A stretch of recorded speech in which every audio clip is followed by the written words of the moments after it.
Hello everyone, आप सभी का स्वागत है स्टडी आईक्यू आरंभ पे। अगर आप देखेंगे ये एक चीज, ये एक डॉक्यूमेंट आपकी जिंदगी बदल सकता है। आप आईएएस बनेंगे कि नहीं बनेंगे ये एक डॉक्यूमेंट तय करेगा। ऐसा क्यों होगा? आप सोच रहे होंगे यूपीएससी नोटिफिकेशन 2025 लिखा है, हमारा एग्जाम तो 2028 में है, तो इसका क्या मतलब है? मतलब 2028 में आपका जब एग्जाम होगा तो मई 28 को या फिर 4 जून को आपका एग्जाम होने वाला है प्रीलिम्स का। तो जब ये होगा उससे पहले फेब में ये नोटिफिकेशन आएगा और सेम ऐसा नोटिफिकेशन होगा यूपीएससी नोटिफिकेशन 2028। और उसमें क्या चीज होगा? उसमें आपका लास्ट में ये डॉक्यूमेंट की अगर आप लास्ट में जाएंगे तो यहां पे आपको मिलेगा यूपीएससी का सिलेबस, जिसमें प्रीलिम्स का, मेंस का सारा सिलेबस दिया होगा और आपसे यूपीएससी क्या चाहता है वो भी लिखा रहेगा। तो इसको अच्छे से समझना है, इसको मेमोराइज करना है, रटना नहीं है। रटोगे आप इस तरीके से भूल जाओगे। उसको मेमोराइज करना है, दिमाग में उतारना है, पिक्टोरल मेमोरी बननी चाहिए। जब ये चीज होगा तो आपको पता है, आप कुछ भी पढ़ोगे आपको पता है ये कहां से पढ़ रहे हो, क्यों पढ़ रहे हो। मतलब सबसे बड़ी दिक्कत क्या रहती है कि आप प्रिपरेशन में खो जाते हो, लॉस्ट हो जाते हो। क्यों लॉस्ट हो जाते हो? पता ही नहीं है, डायरेक्शन ही नहीं है। तो एक तरीके से आप इसको समझेंगे कि सबसे बड़ा जो इशू है कि बच्चे क्या करते हैं, सिलेबस को सिर्फ रीड करते हैं। रीड करने से काम नहीं बनेगा। रीड करोगे तो आप इसको मास्टर नहीं कर पाओगे। इसको मास्टर करना है, मतलब सिलेबस को ऐसे देखना है कि मतलब आपकी पूरी लाइफ इसके अराउंड बेस्ड है। आप कुछ भी सोचते हैं, कुछ भी समझते हैं, कुछ भी देखते हैं, कुछ भी कंज्यूम करते हैं, वो सारी चीज को आपको सिलेबस से लिंक करना है। और जब ये चीज हो गया तो आपकी वो दिनचर्या का पार्ट बन जाएगा, आपकी लाइफ का पार्ट बन जाएगा। एंड व्हेन दैट हैपेंस आप इंश्योर कर पाएंगे कि हर चीज को आप सिलेबस से कनेक्ट कर पाएंगे और यूपीएससी के आंसर में उसको लिख के आएंगे। और जब वो चीज हो जाएगी तो आपका आंसर इतना बेहतर होगा कि आपको आईएएस बनने से और अच्छे मार्क्स पाने से कोई नहीं रोक सकता। तो ये इंश्योर हो जाएगा। तो 2028 की जो जर्नी है, आज 3 साल है हमारे पास, किस तरीके से ट्रैवर्स करनी है सारी चीज को हम देखेंगे। तो आपको प्रिपरेशन में खोना नहीं है, डायरेक्शन ही नहीं है आपके पास में, आपको सिलेबस पता ही नहीं, आप कुछ भी पढ़े जा रहे हैं, ये नहीं होना चाहिए। आप ऐसे ही सारे कोचिंग मटेरियल ये पढ़ लिया, कहीं से ये पढ़ लिया, कहीं से ये पढ़ लिया, ये भी नहीं करना है। अगर ये करेंगे तो फिर भटक जाएंगे, ये नहीं करना है, ठीक है। और उसी के साथ में आप जो भी पढ़ रहे हैं आपको पता होना चाहिए उसमें से इंपॉर्टेंट क्या है, उसी को याद रखना है। क्योंकि दिमाग में बहुत लिमिटेड स्पेस है, उस लिमिटेड स्पेस को लिमिटेड चीजों से रखना है जो जरूरी है, और बार बार आप उसको रिप्रोड्यूस कर पाओ और रिकॉल कर पाओ और एक्चुअल में अपने पेपर पे उसको उतार के आ पाओ। क्योंकि एग्जामिनर को नहीं पता आप कितने अच्छे और एथिकल व्यक्ति हैं, एग्जामिनर को सिर्फ आपका पेपर दिखता है। अब उस पेपर पे आपका एथिक्स और आप कितने अच्छे व्यक्ति हैं, आप कितने इंटेलिजेंट है, सारा रिफ्लेक्ट होना चाहिए। आप कितने बेस्ट एडमिनिस्ट्रेटर है, सारा वो पेपर डिसाइड करेगा। तो उस पेपर पे अगर सब कुछ उतारना है तो पहले दिमाग में भरना होगा, और दिमाग में भरने के लिए आपको पिक्टोरल मेमोरी के हिसाब से सिलेबस को वैसे याद करना होगा। तो ये चीज कैसे होगा? तो सबसे पहले आपका माइंडसेट ऐसा होना चाहिए कि सिलेबस आपका ईपीएस है। हम जीपीएस समझते हैं, ग्लोबल पोजीशनिंग सिस्टम, कि कहीं पे लोकेशन है, आप कहीं पे हो तो वहां पे आप जीपीएस मतलब एग्जैक्ट लोकेशन आपका पता चल जाता है कि आप यहां पे हो। सेम ईपीएस है कि एग्जाम पोजीशनिंग सिस्टम, कि एग्जाम की क्या डिमांड है, ये सारा सिलेबस आपको बता देगा कि क्या क्या ये एग्जाम आपसे चाहता है। और अगर उसको डिलीवर कर दिया और पिन पॉइंट एक्यूरेसी से अगर आपने ये डिलीवर कर दिया तो कहीं ना कहीं आपको ये ईपीएस हेल्प करेगा आपको आईएएस बनने में, ठीक है। तो आपको ये ईपीएस पे ध्यान देना, ये माइंडसेट होना चाहिए कि सिलेबस आपका ईपीएस है, इसी पे ध्यान देना है, इसी के अराउंड खेलना है, इसी के अराउंड डेटा, स्टैट्स, सारी चीजों को ऐड करना है। आप समझेंगे कि 90% यूपीएससी के जो क्वेश्चन होते हैं वो इसी ईपीएस या सिलेबस से आते हैं, डायरेक्टली या इनडायरेक्टली। डायरेक्टली मान लीजिए 50% आ गए, 40% इनडायरेक्टली यहां से आ रहे, और बाकी जो 10% आ रहे वो हर किसी के लिए कॉर्नर और डिफिकल्ट है। उसके बारे में चिंता करने की जरूरत नहीं है, क्योंकि कोई चिंता नहीं करता उसके बारे में, कोई टॉपर उसके बारे में चिंता नहीं करता है। उनके जो 90% जिस तरीके से क्वेश्चन सॉल्व करके आ रहे हैं उसी तरीके से बाकी जो 10% है उसको टेम्पलेट और फ्रेमवर्क के हिसाब से लिख के आ जाते हैं। ज्यादा अटेंशन नहीं लेते उसके बारे में। मतलब आपके हाथ में कंट्रोल में जो भी चीज है उस पर ध्यान देना है, और आपके हाथ में और कंट्रोल में क्या है, ये 90%। और ये 90% कहां से आएगा? ये वाले नोटिफिकेशन से, और ये वाले नोटिफिकेशन का आपको इंतजार करना है। और वो जो इंतजार होगा, नोटिफिकेशन सेम ही होगा, सिलेबस सेम ही होगा। अगर कुछ चेंजेस हो जाते हैं तो वो फिर अपडेट कर देंगे, लेकिन यही है सिलेबस, यही रूपरेखा है। तो इसको अच्छे से समझना है, उसको विजुलाइज करना है आपको, मतलब माइंड मैप की तरह दिमाग में बैठ जाना चाहिए। मतलब लेट्स से आप यहाँ पे रहते हैं, ये आपका ऑफिस है, आपको पता है कि ये डायरेक्शन कुछ इस तरीके से आपको ऐसे ऐसे घूम के यहाँ पे पहुंचना है, आपको सब पता रहता है क्योंकि आपने बार बार उस रास्ते से गए हो। सेम चीज आपको सिलेबस को भी उस तरीके से विजुलाइज करना है कि आपको दिखना चाहिए paper 1, paper 2, paper 3, paper 4। Paper 1 में ऊपर की लाइन में ये लिखा हुआ था, ये सब्जेक्ट था, ये सब्जेक्ट था, यहाँ पे ये था, यहाँ पे ये दिमाग में रहना चाहिए आपको, ये विजुलाइज करना है आपको। और ये विजुअलाइजेशन जो है यही आपको हेल्प करेगी उसको रिकॉल करने के लिए, और जो भी आप करंट अफेयर में पढ़ेंगे उसको लिंक करने के लिए। और अगर ये आपने इंश्योर कर लिया तो आपका आईएएस बनने का सपना सुनिश्चित है, पक्का है।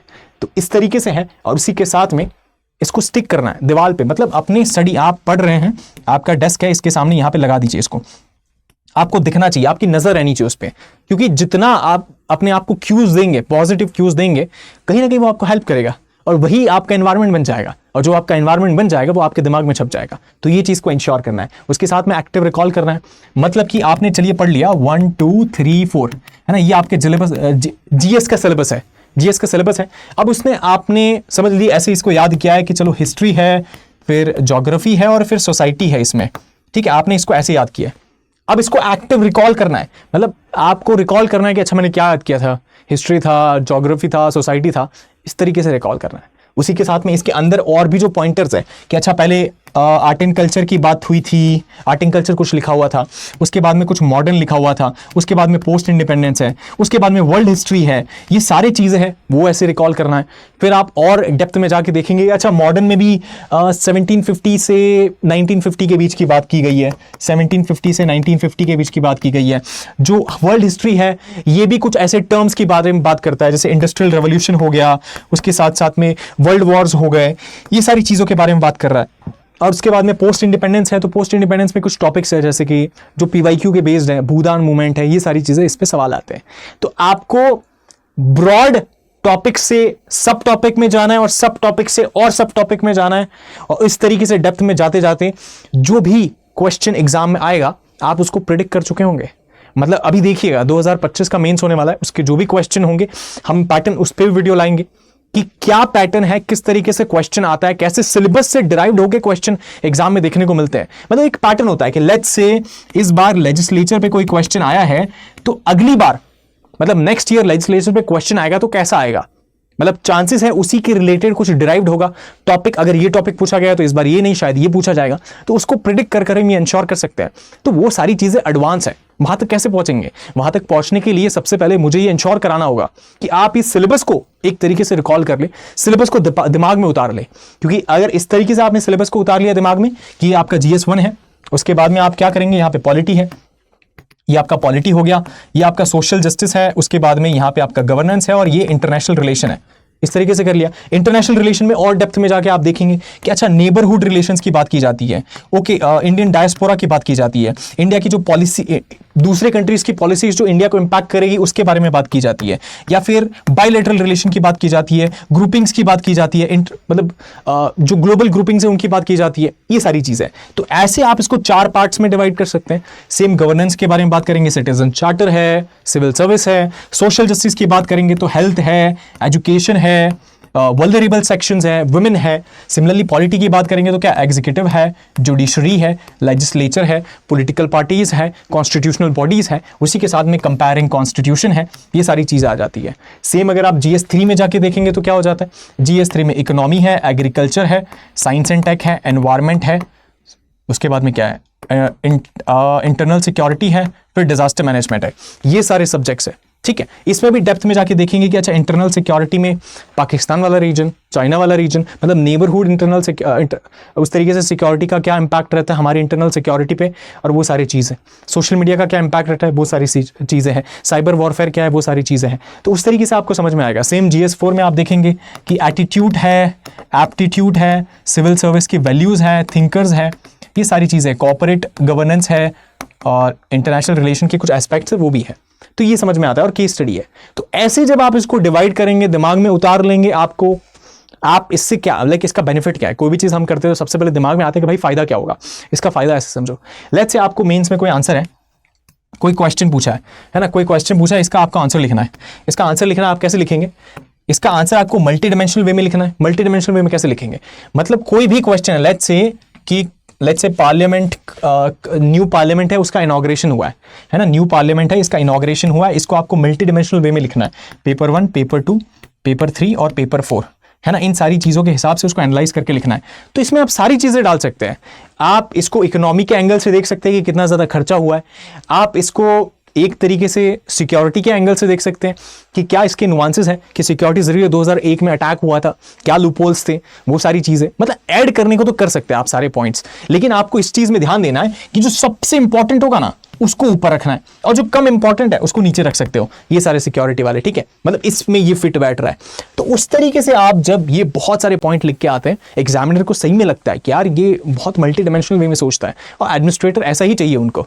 तो यूपीएससी के सिलेबस में ये सारी चीजें दी हुई है कि क्या उनकी डिमांड है, और ये जो डिमांड है ये सारी डिमांड है, अगर इसको आप फुलफिल करते हैं, सिलेबस को सिर्फ मेमोराइज करके, बहुत ईजी काम है, अपने सामने रख लो, इस तरीके से ब्रॉड टॉपिक्स में बांट लो, और उसके बाद रोज उसको देखो, दिमाग में बैठ जाएगा, वो याद हो जाएगा। उसको आपको करंट अफेयर के साथ भी आप इंटीग्रेट कर सकते हो, मतलब पार्लियामेंट का इनोग्रेशन की बात हो रही है, आप इसको लिंक कर दो GS2 में कॉन्स्टिट्यूशनल बॉडीज के साथ में, या गवर्नेंस के साथ में, कैसे लेजिस्लेचर, मतलब हम पार्लियामेंट का इनोग्रेशन तो कर रहे हैं, लेकिन लेजिस्लेचर की जो एफिशिएंसी है वो तो दिख ही नहीं रही है हमको, वो तो डिक्लाइन होते हुए दिख रही है, मतलब बिल इतने जल्दी बाईपास हो जा रहे हैं, सारी चीजें हो रही है, एफिशिएंसी नहीं देखने को मिल रही है ना, जो एक्चुअल में टॉक्स होने चाहिए वो नहीं हो रहे। तो ये सारे जो क्रिटिकल एनालिसिस होता है उसमें आप ये सब चीजें लिख सकते हैं, उस तरीके से ये सारी चीजें लिख सकते हैं।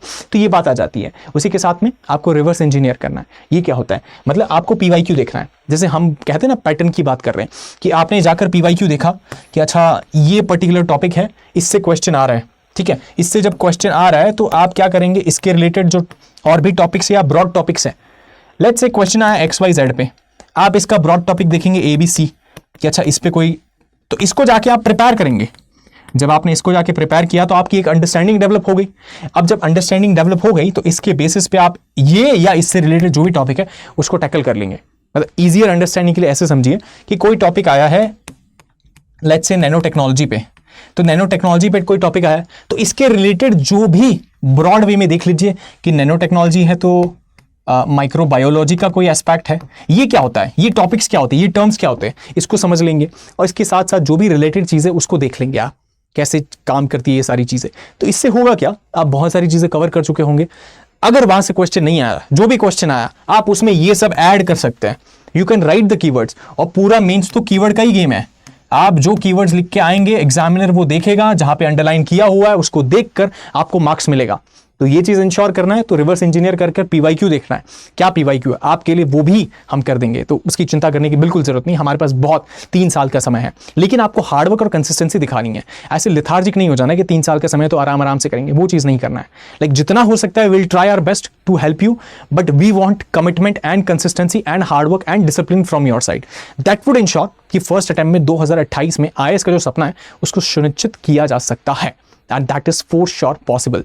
तो उसी के बारे में आपको, जैसे हमने कहा, सब टॉपिक है उसमें जाके देखना है, पैटर्न, रिपीटेशन, गैप्स, सब कुछ आपको समझ में आ जाएगा, किस तरीके से क्वेश्चन है, कौन सा आने वाला है, कौन सा नहीं आने वाला, सब कुछ आप प्रेडिक्ट कर चुके होंगे। एंड उसी के साथ में आप अपने सामने रख दिए, फिर भी आपको लग रहा है कि यार मैं सामने रखा उसके बावजूद भूल जा रहा हूँ, या फिर मन ही नहीं कर रहा है उसको फिर से दिमाग में लाने का, एक काम कीजिए, आपने दिमाग में उतार लिया आपने, अब आपको लग रहा है कि शायद मैं इसको भूल जाऊंगा, आप किसको पढ़ा लीजिए, अपने दोस्त को बता दीजिए, सिबलिंग्स को बता दीजिए, किसी को भी आसपास में हो उसको समझा दीजिए कि भाई ये सिलेबस है, और उस तरीके से आप ऐसे बताइए कि आप उसको एक्सप्लेन कर रहे हैं एकदम सिंपल वे में। सिंपल वे में बताएंगे तो जब आप सिंपल वे में कोई चीज़ को बताते हैं तो आप खुद भी तो समझते हैं ना उसको, जब आप खुद समझ रहे तो दिमाग में उतर गया वो, आपको पूरा ब्रॉड लाइन कॉन्सेप्ट पता रहना चाहिए। ऐसे मैंने जो ये आपको ये चीज़ बताई है, ये कहीं ना कहीं सिंपल वे में मैंने भी किसी को एक्सप्लेन किया रहेगा, अब उसकी वजह से दिमाग में उतर गया, तो that's why I am able to explain this to you. उस तरीके से आप भी सेम चीज़ कर सकते हैं, आप किसी को समझाएं, वो जब ईजी वे में आपको समझाएंगे उसके बाद इंश्योर हो जाएगा आपके दिमाग में उतर जाएगा। तो आपकी किसी को मदद इनडायरेक्टली आपको हेल्प कर रहा होगा, रेसिप्रोकेशन इसमें काम कर रहा होगा, ठीक है। तो ये बात हो जाता है। तो व्हाट यू कैन टीच, जो आप समझा सकते हैं वो आप दिमाग में उतर जाएगा ऑटोमेटिकली, वो बात हो जाती है। तो ये पूरी कहानी थी कि UPSC syllabus is the most important thing, और उसको नेग्लेक्ट नहीं करना है, और कैसे उसे नहीं भूलना है, तो दिमाग के आपकी आंखों के सामने होना चाहिए, उसको पिक्टोरल मेमोरी में उतारना है, और उसको बार बार रिकॉल करना है, रिवाइज करना है, ये सारी चीज़ें करना है। ब्रॉड टॉपिक्स देखने हैं कि ये ब्रॉड है, इसमें सब टॉपिक है, फिर ये PYQ है, यहाँ से क्वेश्चन आएगा, करंट अफेयर है तो उससे उसको लिंक करना है। ये सारी चीज़ें जब आप इंश्योर करेंगे तो दिमाग में उतर चुका होगा, और आपका IAS बनने की जो एक लैडर होती है, जो सीढ़ी होती है, अगर आपका दरवाज़ा यहाँ पे, ये IAS का दरवाज़ा यहाँ पे खुलेगा, है ना, और आप यहाँ पे, और ये जो सीढ़ी है आप उसमें पहला कदम रख चुके हैं, अगर आप ये करते हैं और पहला कदम रख चुके हैं तो फिर आगे आपको सीढ़ी ही दिखेगी, आपको वापस जाने का रास्ता नहीं दिखेगा, आपको आगे ही दिखना है। तो वो क्या करना है वो सारी चीज़ें हम डिसाइड करेंगे।